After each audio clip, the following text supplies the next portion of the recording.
CLAT PG 2024 के exam में वैसे तो आपको लग रहा होगा कि अभी बहुत टाइम बाकी है, लेकिन अगर हम लोग एक्चुअली बात करें तो अभी केवल 11 महीने आपके एग्जाम में अब रह गए हैं। वैसे तो महीने बहुत ज्यादा हैं, लेकिन अगर आपको सिलेक्शन चाहिए किसी अच्छे पीएसयू में या फिर टॉप 2 टॉप 3 कॉलेजेस में चाहिए अगर आपको एडमिशन, तो तैयारी अभी से आपको शुरू करनी पड़ेगी, बहुत ही अच्छे तरीके से करनी पड़ेगी। और इस टाइम को सबसे बढ़िया तरीके से आपको कैसे यूटिलाइज करना है उस बारे में बात करेंगे हम लोग इस वीडियो में, जहां पे हम लोग डिस्कस करेंगे कि आपको इन 11 महीनों के अंदर कैसे क्लैट पीजी 2024 एग्जाम की प्रिपरेशन करनी है। सबसे पहले चलिए शुरू कर लेते हैं और एक बार बात कर लेते हैं ब्रीफ में कि पेपर का पैटर्न क्या है अब। ठीक है, सबसे पहले ये जो एग्जाम है वो आपका 120 मार्क्स का होगा, जिसमें कि आपको 2 घंटे मिलेंगे। अगर आपने एक क्वेश्चन सही करा आपको 1 मार्क मिलेगा, अगर आपने एक क्वेश्चन गलत करा 0.25 मार्क्स आपके डिडक्ट होंगे। अब यहां पर जो पैटर्न है, जो खास बात देखने वाली है, या फिर आपको जो पेपर होगा वो आपको उसमें 12 पैराग्राफ होंगे और 10 क्वेश्चन ईच होंगे। और ये जो 12 पैराग्राफ होंगे ना, इनका जो लेंथ होगा वो आपका करीब 400 से लेकर 500 वर्ड्स के बीच में होगा। तो आपका पैराग्राफ की जो लेंथ होगी ना वो आपकी काफी ज्यादा लंबी हो जाती है, जिस वजह से जो पेपर का लेंथ है वो यहाँ पे इंक्रीज होता है। और जो डिपेंडेंसी होती है कंपैरेटिवली आपकी पैराग्राफ के अंदर से आंसर निकलने की फॉर अ पर्टिकुलर क्वेश्चन, वो ज्यादा बढ़ जाती है। तो मतलब आपकी कॉम्प्रिहेंशन एबिलिटी के ऊपर आपको खास काम करना होगा अगर पेपर का पैटर्न 12 पैराग्राफ और 10 क्वेश्चंस के ऊपर है। लेकिन अगर पैराग्राफ है वो आपके 20 है और क्वेश्चंस आपके अगर 6 हैं, तब यहाँ पे मामला थोड़ा डिफरेंट है, बिकॉज तब जो आपके पैराग्राफ का लेंथ है ना वो आपका 200 से लेकर 300 वर्ड्स तक का मैक्सिमम होगा। और इस केस में क्या होगा कि आपका जो पेपर का लेंथ है वो इसलिए बढ़ेगा बिकॉज नंबर ऑफ टॉपिक्स जो है वो आपके ज्यादा हैं और आपको अब ज्यादा एरिया कवर करनी है, ज्यादा दिमाग लगाना है। और जो क्वेश्चंस होंगे उनकी डिपेंडेंसी पैराग्राफ के ऊपर कम हो जाएगी, बिकॉज आपको पैराग्राफ के अंदर से आंसर भी कम मिलेंगे। तो आपकी नॉलेज वहां पर कितनी अच्छी है उस पे यहाँ पे टेस्टिंग फिर शुरू होती है। तो इन दोनों जो आपके पैटर्न है इनका डिफरेंस यहाँ पे ये है, ये जो आपका पैटर्न था ये आपका 2020 के पेपर में और 2023 के पेपर में फॉलो हुआ था, और ये वाला जो आपका पैटर्न है ये आपका 2022 के पेपर में और 2023 वाला जो पेपर था उसमें फॉलो आपका हुआ था। तो इस बार जो चांस है वो मैं इस बार बताऊं कि इसमें हो सकता है ये वाला भी पैटर्न फॉलो हो जाए या फिर ये वाला भी फॉलो हो जाए। इसमें माफ करिएगा मैंने गलत कर दिया, ये 2021 का पैटर्न था, यहाँ पे सॉरी 2021 का पैटर्न था। तो इसमें से कोई भी दोनों में से यहाँ पे पैटर्न फॉलो हो सकता है, तो आपको दोनों के हिसाब से यहाँ पे तैयारी करनी है। You can not be under the assumption कि हाँ 12 और 10 वाला होगा या फिर 20 या 6 वाला होगा। Don't be under that assumption. दोनों के लिए प्रैक्टिस करो, दोनों के हिसाब से पढ़ाई को अपनी ट्यून को करो। अब चलिए बात करते हैं पहले कि एग्जाम का जो यहाँ पे टाइमलाइन है ना, जो आपकी प्रिपरेशन की होने वाली है वो कैसे यहाँ पे वर्क करेगी। फॉर इंस्टेंस अगर मैं बात करूं यहाँ पर, मैं ये वीडियो आपके लिए 17 तारीख को यहाँ पे ला रहा हूं जनवरी को, और आपको जो एग्जाम है वो यहाँ पे मोस्ट प्रोबेबली यहाँ पर 18 दिसंबर जो है ना उस दिन होगा, which will be a Monday. और यहाँ पे आपका टोटल 1 2 3 4 5 6 7 8 9 10 ये पार्शियल मंथ मिला के हुआ 11 महीने इन टोटल। अब डिफरेंस यहाँ पे, दिक्कत यहाँ पे क्या आती है कि इस बीच में अगर मान लो आप में से कुछ लोग हैं जो कि मान लो सीयूईटी एग्जाम की तैयारी कर रहे हैं, तो वो लोग यहाँ पे मई के महीने में तो उसी पे अपना फोकस लगाएंगे। फिर बीच बीच में क्या होगा, जैसे जुडिशरी के पेपर आते हैं तो आप उसमें हो सकता है थोड़ा फोकस लगा, जैसे फरवरी के महीने में यूपी जुडिशरी का पेपर है या इसके अलावा कोई पेपर है, तो वहां पे आपका टाइम जो है ना काफी हद तक किल होगा, डिवाइड होगा। साथ में अगर मान लो आप एक कॉलेज स्टूडेंट हो तो आपको दिमाग लगाना है आपके सेमेस्टर एग्जाम्स पे, आपको दिमाग लगाना है डिसर्टेशन बनाने पे, इंटर्नशिप करने पे, तो वहां से भी आपका टाइम जो होता है ना पूरे कैलेंडर में कहीं ना कहीं कम होगा। तो अगर एक कंजर्वेटिव एस्टिमेट लेके चले तो जो रियल अमाउंट ऑफ टाइम है आपके पास प्रिपरेशन करने का वो कहीं ना कहीं आपके पास 8 मंथ्स का है, रादर देन मैं अगर बोलूं 11 मंथ्स। तो आपको इस चीज को भी कंसिडर करके चलना है कि आपको जो टाइम है ना वो आपको प्रॉपर 11 नहीं 8 महीने का है। फिर इसका जो अगली बात हम लोग करेंगे वो है आपके 4 ईयर का जो पेपर है उसकी हम लोग एक ब्रीफ एनालिसिस। मैं आपको बता देता हूं कि सब्जेक्ट्स आपके लिए कौन कौन से टारगेट करना इस बार इंपॉर्टेंट है। अगर आप 4 साल की बात करते हो तो बैक टू बैक यहां पर constitution, administrative law, family law, jurisprudence, international law, company law और कॉन्ट्रैक्ट्स वो सब्जेक्ट्स हैं जो कि हर बार अक्रॉस द बोर्ड रिपीट हुए हैं। और अब यहाँ पे कंसोर्शियम ने अपना मन बना लिया है, खास करके कंपनी लॉ की मैं अगर बात करूं तो पिछले 3 पेपर्स में ये आ रहा है, और लास्ट के पेपर में तो 2 पैराग्राफ यहाँ पे दे दिए गए, टोटल 20 क्वेश्चन आए थे कंपनी लॉ में से अकेले। तो इस बार आप कंपनी लॉ को छोड़ नहीं सकते हो, आपको इन सब्जेक्ट्स के ऊपर खास ध्यान रखना है। फिर अगले मैं आगे बात करूं तो आपके टॉर्ट्स, क्रिमिनल लॉ के अंदर आपकी बात आती है आईपीसी की, सीआरपीसी की और एविडेंस की, और उसके बाद आपका एनवायरमेंट लॉ। तो ये आपके इंपॉर्टेंट है टीयर 2 के सब्जेक्ट्स। इनके अंदर क्या है कि यहां पे आपको पूरा नहीं पढ़ना है, आपको पढ़ना है केवल वो पार्ट जो कि सबसे इंपॉर्टेंट है, जो कि या तो रीसेंट केसेस में कवर हो रहा है, या फिर वो पोर्शन ऐसा है जो कि वैसे भी इन जनरल हम लोग ज्यादा पढ़ते हैं, उसके ऊपर यहाँ पे क्वेश्चन आने का ज्यादा चांस है, या तो रीसेंट में या फिर जो सबसे ज्यादा इंपॉर्टेंट है वैसे भी सिलेबस के अंदर, उसके हिसाब से आपको यहाँ पे पढ़ाई करके चलनी है। और जो आपके मिसलेनियस सब्जेक्ट्स है वो है आपके property law, tax law, labour law और इंडस्ट्रियल लॉ। इसमें तो ये जो पूरा सिलेबस है ना, ये कंसोर्शियम ने अपनी वेबसाइट पे दे रखा है, तो एग्जैक्टली ये वही का वही है।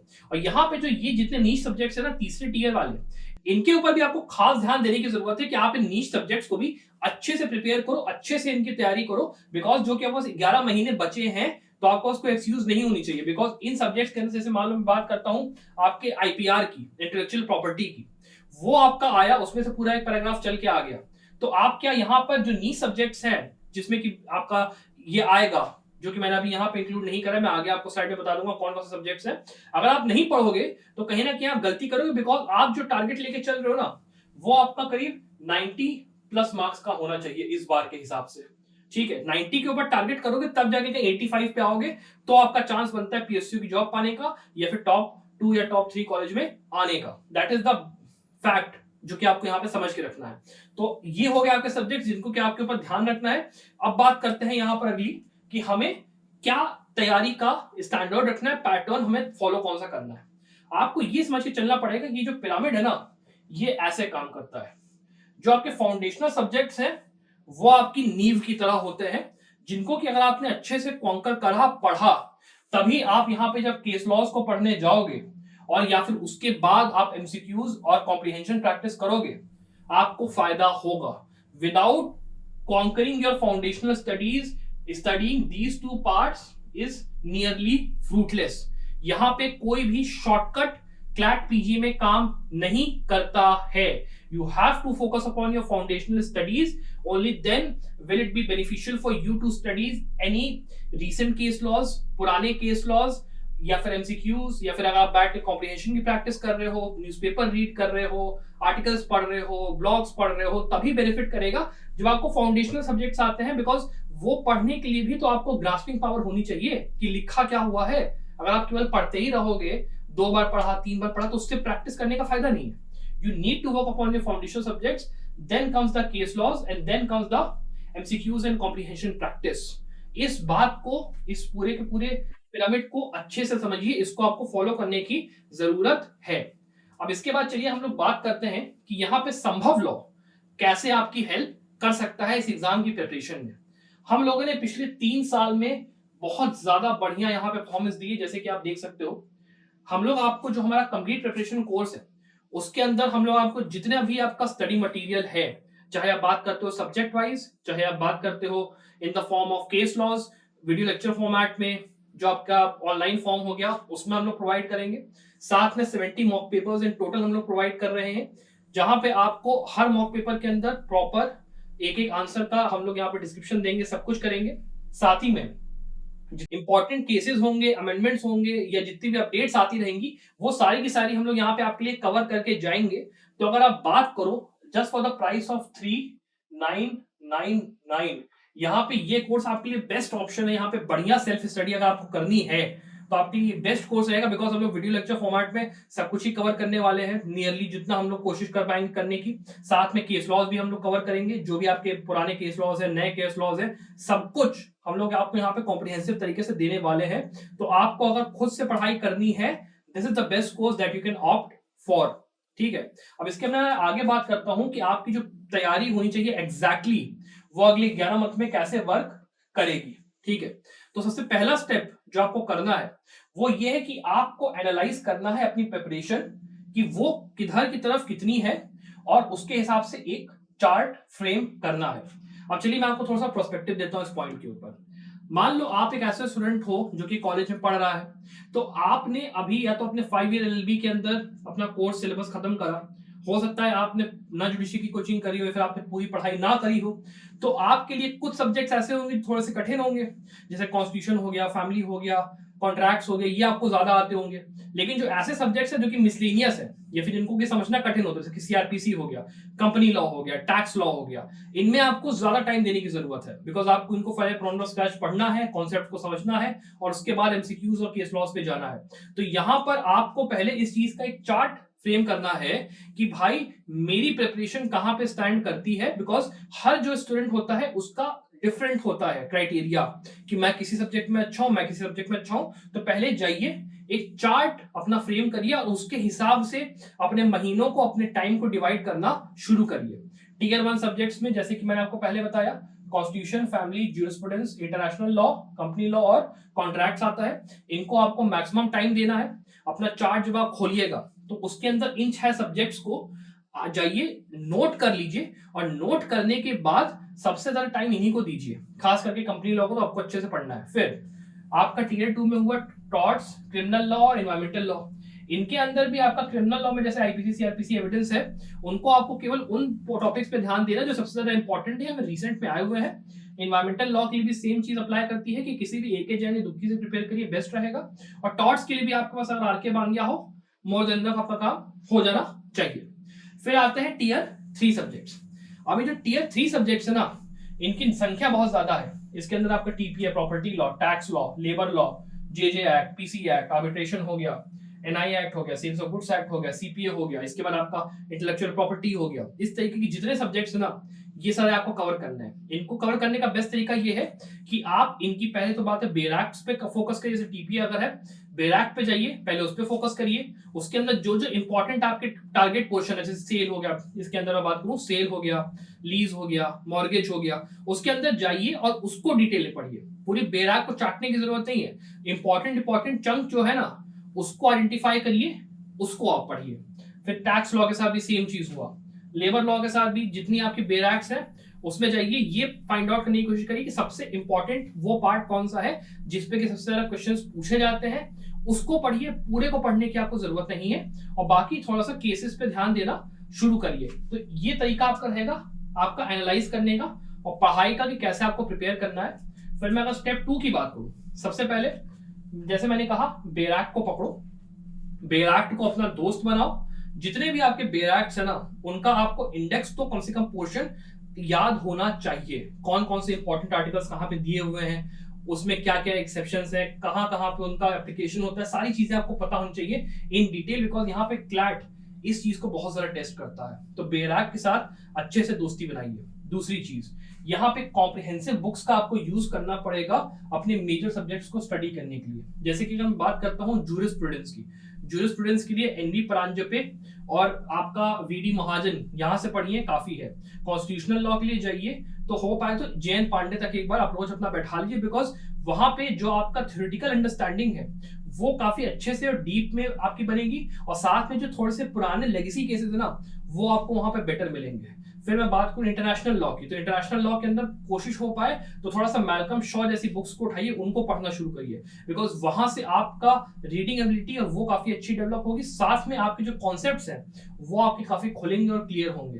तो इस तरीके से पहले आपको थोड़ा सा कॉम्प्रिहेंसिव बुक्स को, थोड़ा जो कि आपका टाइम अभी ज्यादा है, आपको कोशिश करनी चाहिए पढ़ने की, टाइम लगाने की। और साथ में फिर एके जैन सीरीज या फिर कोई और अदर प्रिसाइज मटेरियल अगर आपको मिलता है उसका इस्तेमाल करिए बाकी के सब्जेक्ट्स को खत्म करने के लिए। खास करके अगर बात करूं, अगर आपके जो टीयर 3 सब्जेक्ट्स हैं इनके लिए, तो दुक्की अगर आपको कहीं से मिल जाए, प्रिसाइज मटेरियल मिल जाए, उसी में से इनको कवर करिए, आपका काम हो जाना चाहिए। बिकॉज उसमें आपको केवल इंपॉर्टेंट टॉपिक्स के ऊपर और इंपॉर्टेंट जो केसेस हैं उन पे वर्क करना है, पूरे पे वर्क करने की जरूरत नहीं है। इसके बाद जो आपको अगला काम करना है वो है आपका कि आपको 2 सेट्स ऑफ रजिस्टर यहाँ पे मेंटेन करने की साफ साफ जरूरत है। अब ये मैं इसलिए कह रहा हूं बिकॉज जो आपको केस लॉज जो आप पढ़ोगे ना, तो उसके अंदर जो वॉल्यूम होगा वो उन केसेस का काफी ज्यादा होने वाला है। इसीलिए स्टार्टिंग से ही कोशिश करिए केसेस को पढ़ने की।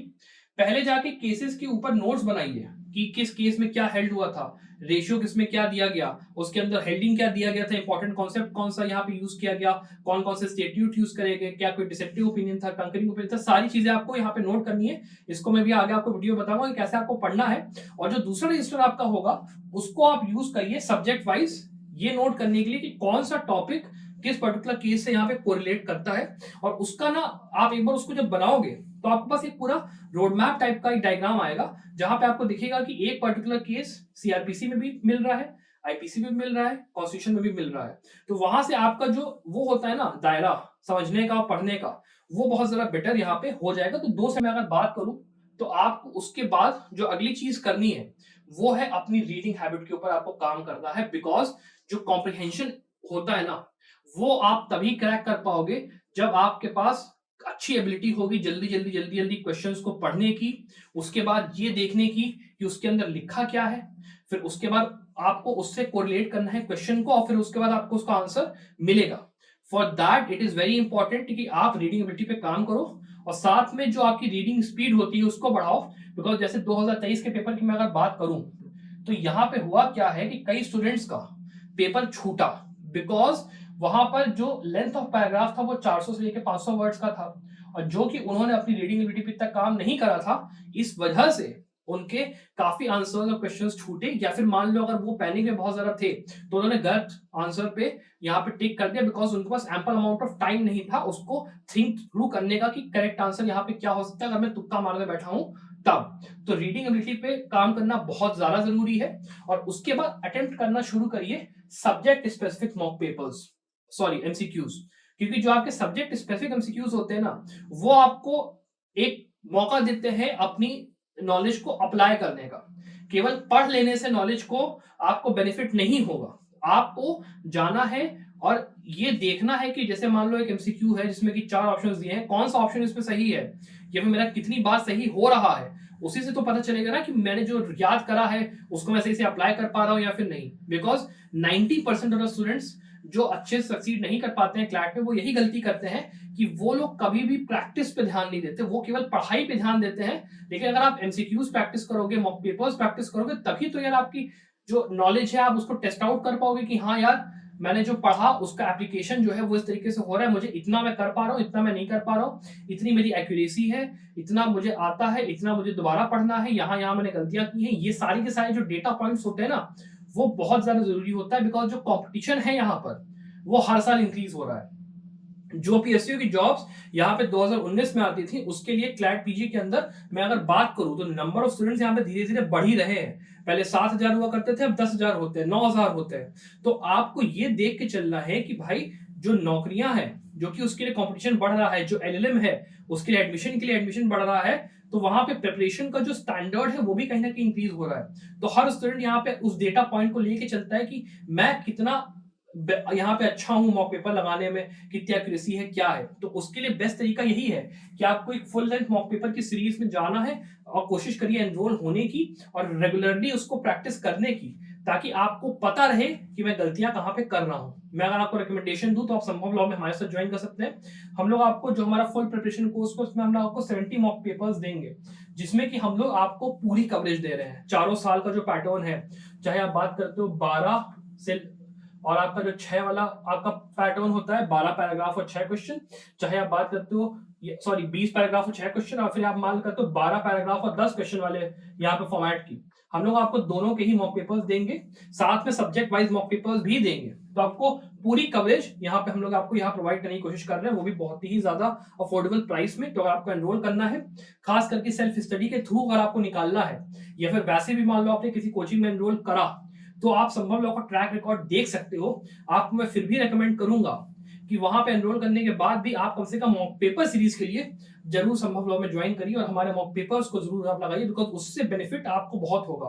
क्वेश्चंस चाहे आप बात करते हो अपनी रीडिंग एबिलिटी की, हम लोग इस चीज पे बहुत ज्यादा एम्फेसिस देते हैं कि हम लोग जो करंट ट्रेंड है यहाँ पे क्लैट पीजी का उसके हिसाब से अपने मॉक पेपर्स को एडजस्ट करें। ठीक है, अब इसके आगे मैं अगर बात करूं आपको जो मैं अगली चीज बताना चाहता हूं वो है आपकी कि आपको अपने जो केस लॉज हैं और जो आपके केस लॉज के अंदर आपको स्टडी करना है किस टाइप के, वो क्या होगा, कैसे आपको पता चलेगा। अब देखिए इस बार जो कि पैटर्न यहाँ पे थोड़ा सा डिफरेंट है, तो मैं आपको एक रिकमेंडेशन दूंगा। आपको जो रीसेंट केस लॉस पढ़ने हैं ना, वो आपका अलग कैटेगरी हुआ। जो आपको लैंडमार्क केसेस पढ़ने हैं ना, वो आपके अलग कैटेगरी हुआ। लैंडमार्क केसेस की जब मैं बात कर रहा हूं, तो आपको 2010 से लेकर 2023 तक के जितने लैंडमार्क केसेस है ना, उनको आपको पढ़ना है। उसके अंदर आपको कंकरिंग ओपिनियंस, डिसेंटिंग ओपिनियंस, किस जज ने क्या बोला, उसकी कोरम क्या थी, जो उसके अंदर रेफर्ड केसेस थे वो क्या थे, सब कुछ आपको देखना है। और जब मैं बात करता हूं रीसेंट केस लॉस की, बिकॉज इस बार रीसेंट केस लॉस पे भी यहाँ पे फोकस था, तो वो आपको करीब 2021 से लेकर 2023 तक के कवर करने हैं। और ये जो रीसेंट केस लॉज हैं, वो वाले केस लॉज हैं जो कि आपके इन जनरल डे टू डे आते रहते हैं। ये लैंडमार्क केसेस नहीं होते हैं, पर इनमें डे टू डे की यहाँ पे जो पॉइंट्स होते हैं लॉ के, वो डिस्कस किए जाते हैं। और मैं अगर टाइप की बात करूं, एग्जांपल की बात करूं कि एग्जैक्टली ये है कौन कौन से, तो वो इस तरीके से मैं क्लासिफाई करूंगा।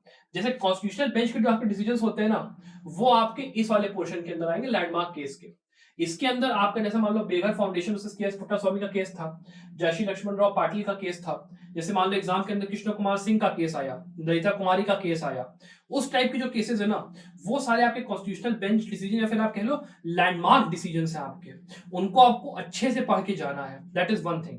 इसके बाद कोई ऐसा डिसीजन जो कि कोई इंपॉर्टेंट यहाँ पे गाइडलाइंस दे के जा रहा है, ये जो आपका पार्ट है, इसको मैं क्लासिफाई करूंगा इस वाले पोर्शन के अंदर।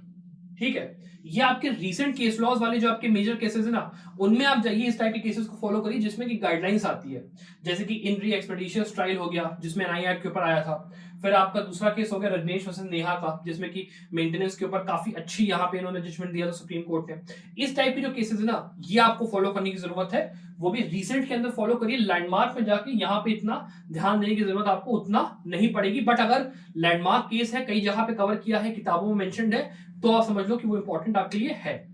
इसके बाद जो अगला टाइप का डिसीजन आपको देख के चलना है, वो है ऐसा जो कि किसी कंट्रोवर्शियल इशू को यहाँ पे कवर कर रहा है।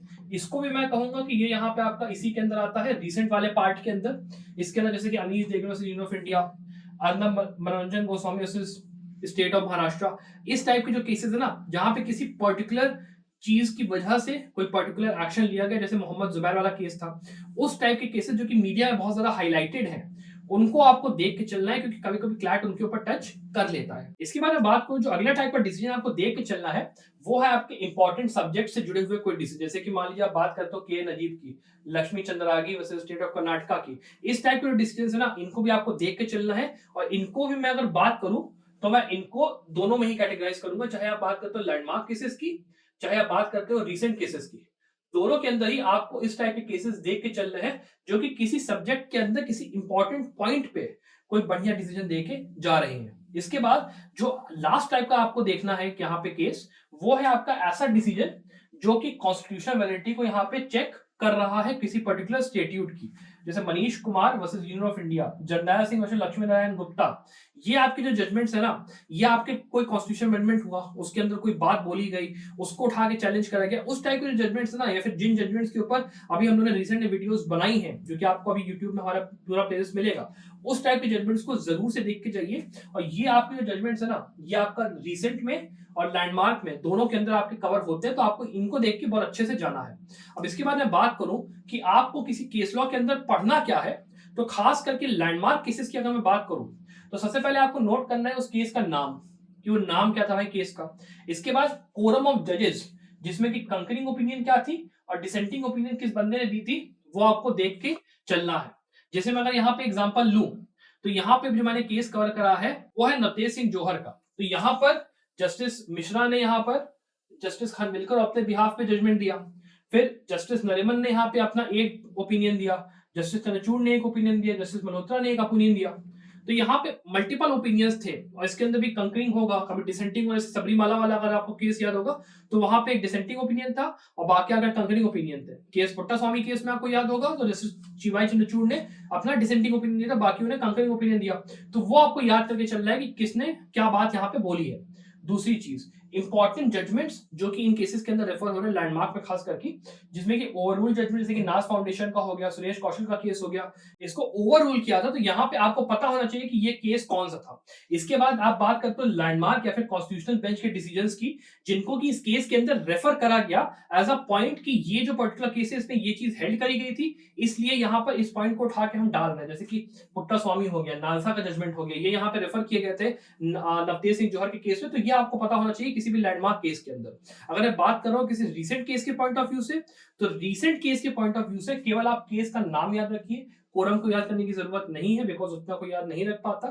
इसके बाद इंपॉर्टेंट डिसीजंस अगर आप थोड़ा सा याद कर पाओ, रेफर्ड जजमेंट्स कौन से थे, वेल एंड गुड। उसके बाद लॉज इन्वॉल्व, चाहे आप बात करते हो लैंडमार्क केस की, चाहे आप बात करते हो रीसेंट केस की, वो आपको दोनों ही पता होना चाहिए कि कौन सा यहाँ पे लॉ इन्वॉल्व हुआ था। जैसे कि यहाँ पे सेक्शन 377 था, वो इंक्लूड हुआ, आर्टिकल 14 हुआ, 19 हुआ, 21 हुआ, वो आपको पता होना चाहिए।